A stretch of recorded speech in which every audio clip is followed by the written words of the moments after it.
મહેસાણા જિલ્લાના નંદાસંગ પોલીસ સ્ટેશનની હદમાં કાયદાના લીરે લીરા ઉડી રહ્યા છે। સત્યમેવ ઇન્ડસ્ટ્રીયલ હાર્ટલેન્ડમાં કુખ્યાત બુટલેગર પૂંજીબેન અને બગાજી મહારાજ જાણે કાયદાથી ઉપર હોય તેમ વર્તી રહ્યા છે।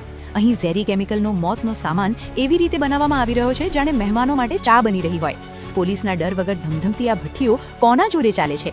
લોકમુખે અને સૂત્રો દ્વારા અત્યંત ગંભીર વિગતો મળી રહી છે કે આ આખા ખેલનો અસલી સૂત્રધાર કથિત વહીવટદાર વિજયસિંહ છે। ચર્ચા છે કે વિજયસિંહની સીધી રહેમદ્રષ્ટિ હેઠળ નંદાસણ પંથકમાં અંદાજે 50થી વધુ કેમિકલયુક્ત દેશી દારૂની ભઠ્ઠીઓ અને અંગ્રેજી દારૂના અડ્ડાઓ બેરોકટોક ચાલી રહ્યા છે। શું વિજયસિંહ પોલીસના વહીવટદાર છે કે બુટલેગરોની લિંક? જે રીતે ઝેરી દારૂ બનાવીને જનતાના સ્વાસ્થ્ય સાથે ખેલ ખેલાઈ રહ્યો છે તેનો જવાબ શું જનતાએ વિજયસિંહ પાસે ન માંગવો જોઈએ? સૌથી મોટો સવાલ નંદાસણના પીઆઈ સામે ઉઠી રહ્યો છે।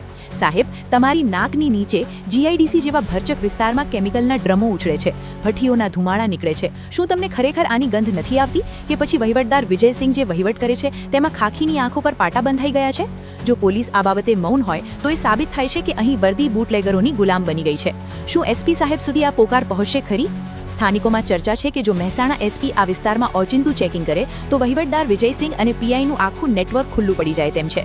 સૂત્રોના મતે 50થી વધુ ભઠ્ઠીઓ અને લઠ્ઠા જેવો ઝેરી દારૂ પીરસીને નંદાસણ પોલીસ કદાચ કોઈ મોટી જાનહાનિની રાહ જોઈ રહી છે।